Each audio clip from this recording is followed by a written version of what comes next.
Hola, ¿qué tal chicos? ¿Cómo están? Muy buenos días, buenas tardes, buenas noches. Un placer nuevamente saludarlos. Bienvenidos a una clase semanal más donde abordaremos ahora los tratamientos contra el cáncer. Acuérdense que todo esto como parte de la materia de enfermería oncológica y principios básicos de la oncología. Esperemos que sea de su agrado. Recordando los aspectos principales del tratamiento, vamos a tener que tenemos dos tipos de tratamientos, el tratamiento local y el tratamiento sistémico. Acuérdense que el objetivo de esto es poder atacar al tumor que se está desarrollando. Y en el tratamiento local tenemos a la cirugía y a la radioterapia, mientras que en el tratamiento sistémico vamos a tener a la quimio, a la hormona y a las terapias blanco. Y por último, el tercer tipo de tratamiento, que es el tratamiento paliativo, pero que solamente se va a ofertar a aquellos pacientes en donde las posibilidades de recesión de la enfermedad, de que desaparezca la enfermedad, son nulas y que únicamente se desea controlar los signos y síntomas de la misma. Cabe mencionar que el tratamiento local está diseñado para personas que tienen tumores bien definidos y que tienen una extensión limitada, mientras que el tratamiento sistémico se va a utilizar para reducir aquellos tumores de gran tamaño o que también se encuentran en zonas de difícil acceso y que además ya existe la presencia de ganglios locales. Entonces, en los tratamientos locales tenemos a la cirugía y a la radioterapia. Cabe mencionar que la cirugía se va a convertir en el primer tratamiento de elección y que además muchas veces la cirugía puede ayudarnos a hacer los estudios diagnósticos para poder estadificar el proceso de la enfermedad. Mientras que la radioterapia, bueno, se va a aplicar en zonas afectadas y generalmente puede ser complementaria también a posterior a una cirugía. Vamos a ver que en la cirugía vamos a tener algo que nosotros llamamos margen de seguridad. ¿Qué es el margen de seguridad? Pues es la zona hasta donde se delimita la extensión tumoral y que se retira precisamente para evitar que queden células tumorales en tejido sano, tal y como nosotros podemos observar en las imágenes que están en la parte inferior. Vean ustedes que aquí tenemos una tumoración y que se ha marcado, se ha delimitado el margen de seguridad que mismo es retirado junto con la lesión tumoral para evitar posteriormente reaparición o recidiva de la enfermedad. Cabe mencionar que la mayoría de las cirugías suelen ser muy agresivas, los cuidados postoperatorios son delicados y generalmente se necesita, bueno, atención de terapia intensiva, drenajes y vías parenterales para poder favorecer la recuperación del paciente. Entonces, el objetivo de la cirugía es poder resecar la mayor parte del tumor con márgenes limpios. ¿Eso qué quiere decir? Bueno, esto quiere decir que vamos a retirar el tumor central más una parte de tejido que se considera sano o limpio para evitar precisamente la reactivación tumoral.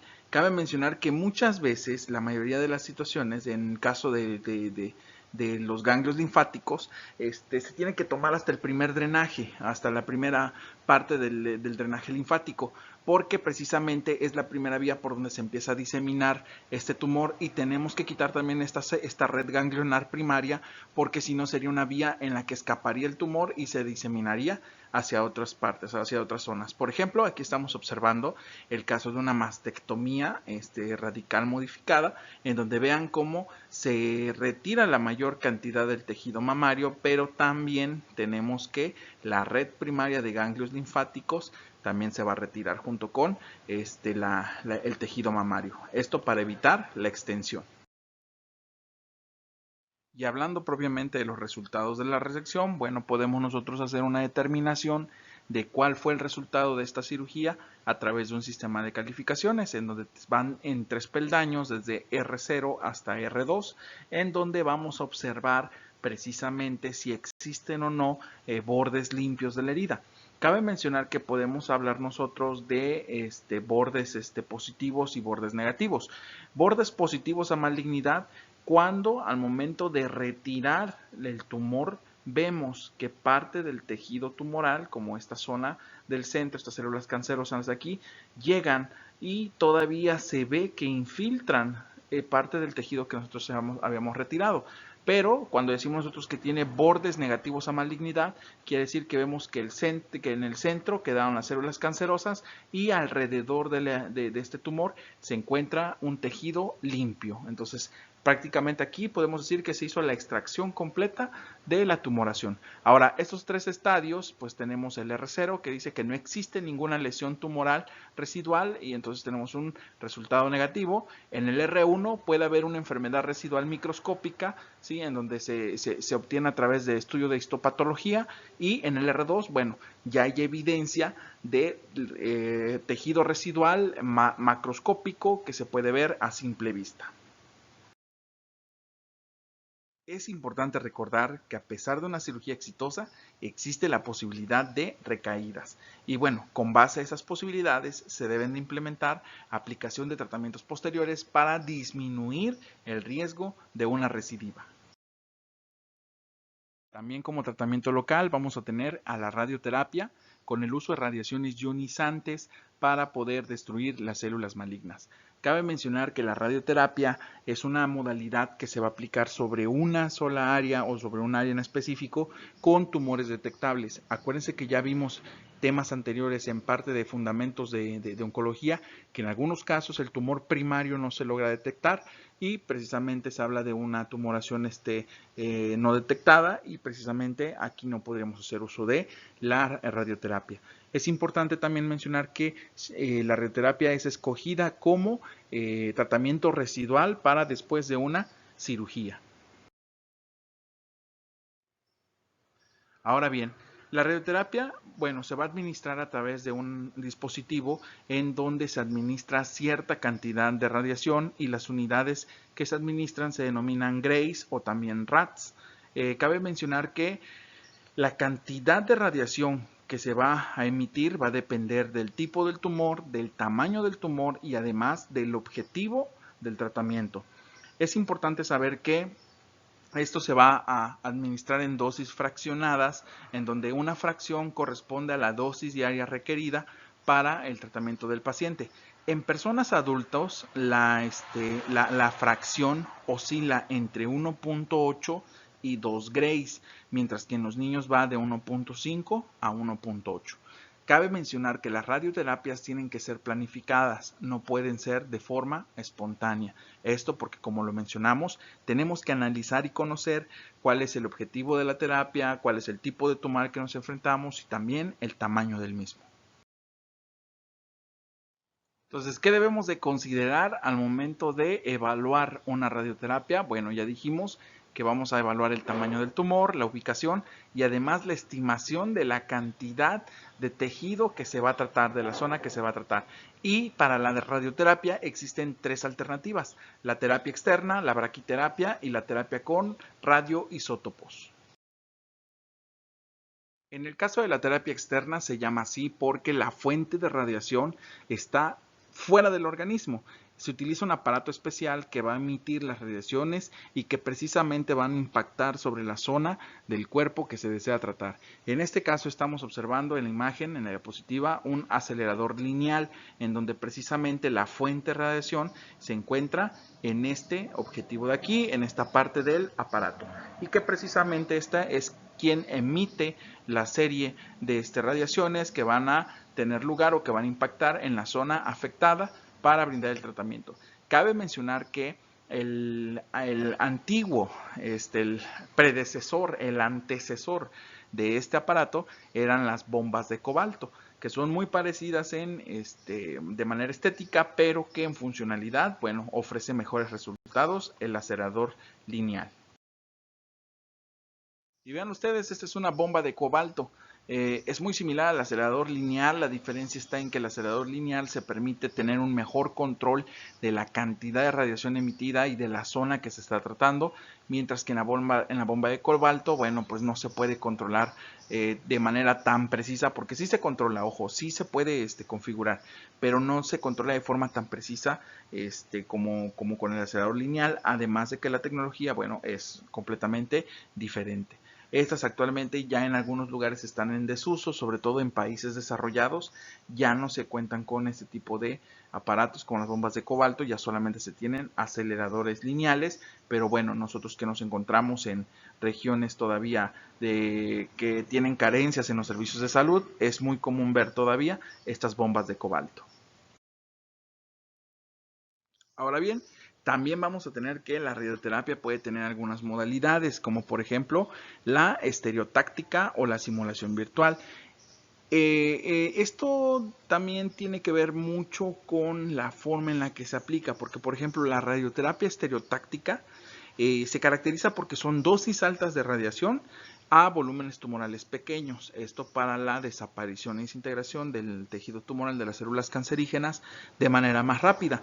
Aunque también tenemos, por ejemplo, la radioterapia con simulación virtual, en donde se reproduce de manera fidedigna la morfología del tumor y además observamos el comportamiento del mismo a través de una simulación, y esto nos permite de alguna forma poder limitar solamente el tratamiento al tejido patológico.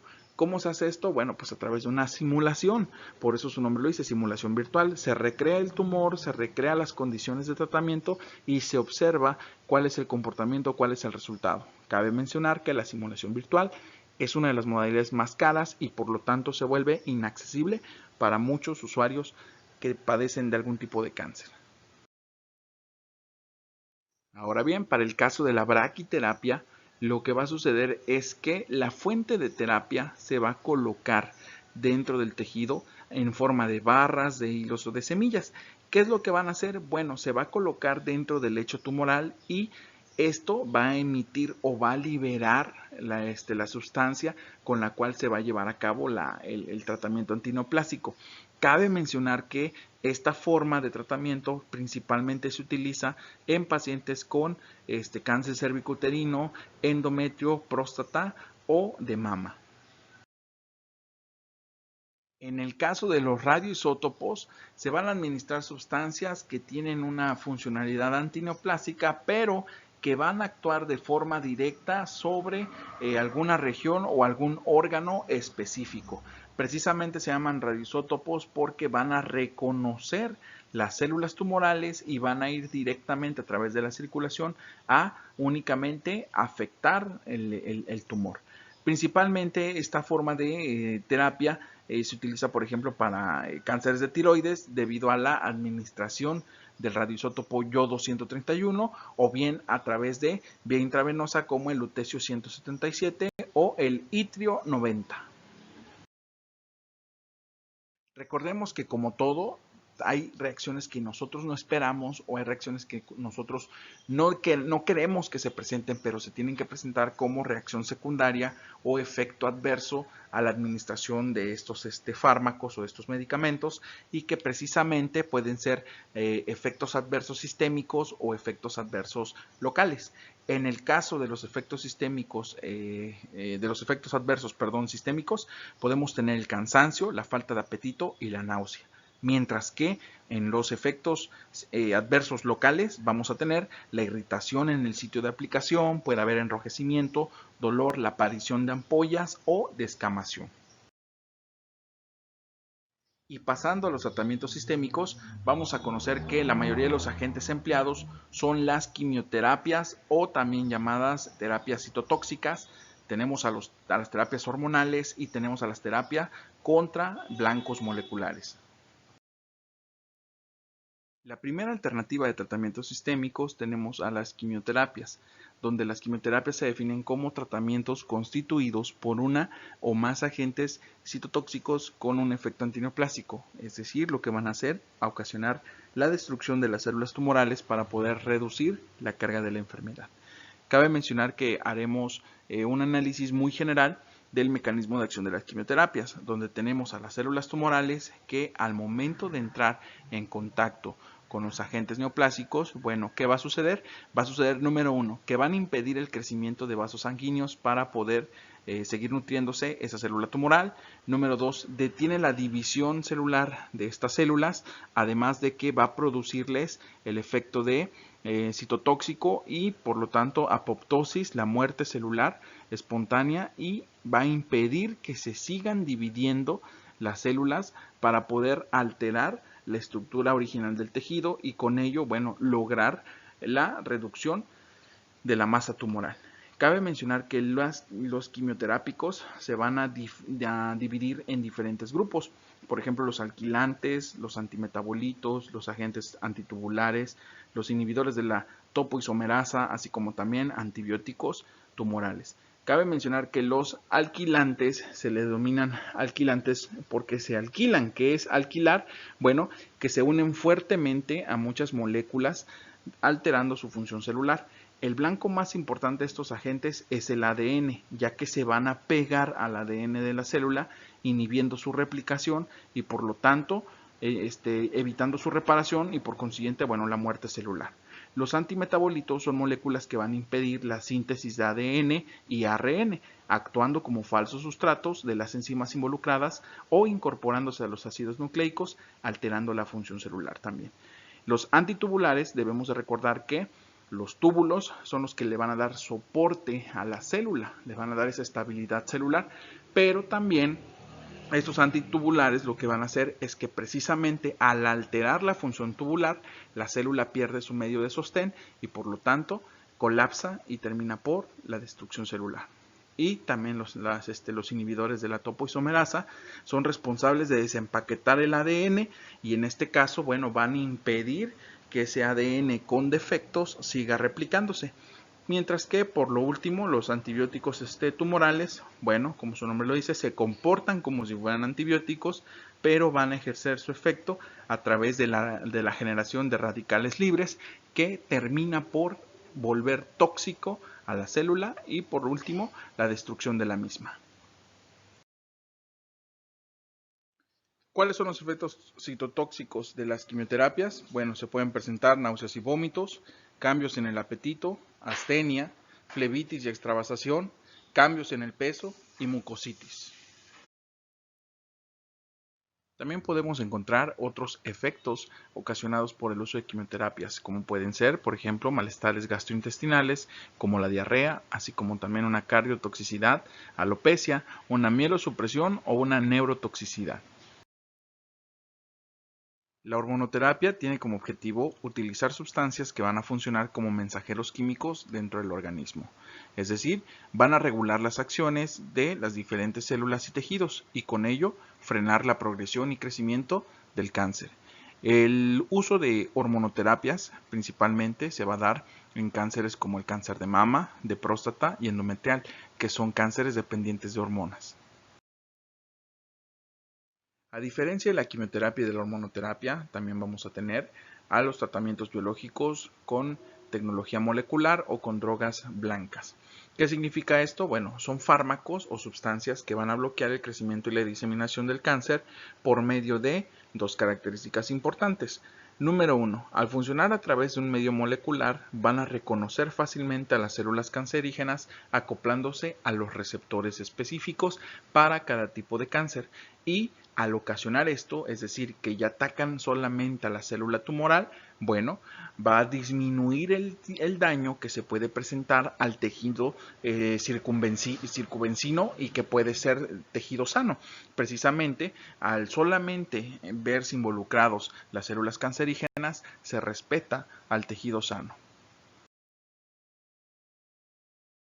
Ver un ejemplo de cómo funcionan estas drogas blanco o este tratamiento biológico. Bueno, aquí tenemos una representación de un tejido y vean ustedes que dentro de este tejido, bueno, tenemos a los adipocitos, tenemos a las células endoteliales, tenemos a los pericitos, tenemos células tumorales, tenemos por ahí algunos vasos. Entonces vean que prácticamente todo el tejido está compactado, está comprimido y es muy difícil que nosotros podamos llegar a las células tumorales porque también encontramos células normales, células sanas y que pues no queremos destruir porque si destruimos, bueno, puede haber un daño mayor. Entonces, prácticamente lo que nosotros hacemos, bueno, es que el objetivo son las células tumorales. Entonces, al momento de que se administran estos fármacos de drogas blanco, de drogas moleculares, van a reconocer solamente aquellas que conforman al tumor y que precisamente solo atacan para las que están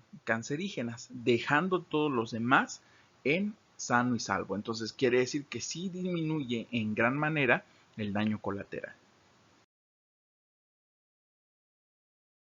Y bien, aquí tenemos una pequeña tabla donde encontramos los principales tratamientos a través de terapias blanco o de drogas moleculares, ¿sí? Tenemos anticuerpos monoclonales que precisamente van a interactuar de manera directa con nuestros receptores, y vamos a ver el fármaco, cuál es el objetivo o cuál es el receptor al que se une y cuál es el uso que tiene, y veamos que hay un fármaco para cada tipo de cáncer, al igual que en la segunda tabla que tenemos aquí, en esta parte donde vemos que tenemos otro grupo de fármacos que se denominan inhibidores de la tirosina sinasa, y que bueno, su mecanismo de acción es muy parecido, y también tenemos otro tipo de receptores. Importante, llegamos al tratamiento paliativo. Cabe mencionar que en un capítulo más adelante vamos a profundizar un poquito más sobre el tratamiento paliativo en pacientes con cáncer. Ahorita solamente vamos a mencionar cuál es el objetivo de este tratamiento, y precisamente está destinado a prevenir y a controlar los síntomas o efectos secundarios que pueden aparecer por la enfermedad o por la terapia que esté recibiendo, en este caso por quimioterapia, hormonoterapia, radioterapia o bien la cirugía. Es importante saber que los tratamientos paliativos no van a resolver el cáncer, ¿sí? Prácticamente cuando nosotros hablamos de tratamiento paliativo es para una persona que se le va a dar medidas de confort y de bienestar. La enfermedad de base no se va a resolver, únicamente vamos a disminuir las molestias que pudiera presentar durante este proceso. Y para finalizar, bueno, es importante saber que los cuidados paliativos se pueden recibir en diferentes momentos de la enfermedad, no necesariamente hasta que se desahucia al paciente o se desahucia al paciente, sino que se pueden recibir cuando se diagnostica la enfermedad, durante el tratamiento o inclusive al final de la vida.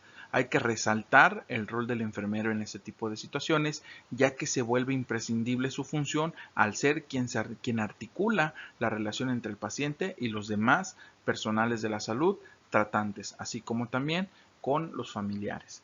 Bueno, hasta aquí vamos a dejar tratamientos del cáncer. Recordemos que la próxima semana vamos a empezar con complicaciones más comunes asociadas a los tratamientos, a las hormonoterapias, a las quimioterapias, ¿sí?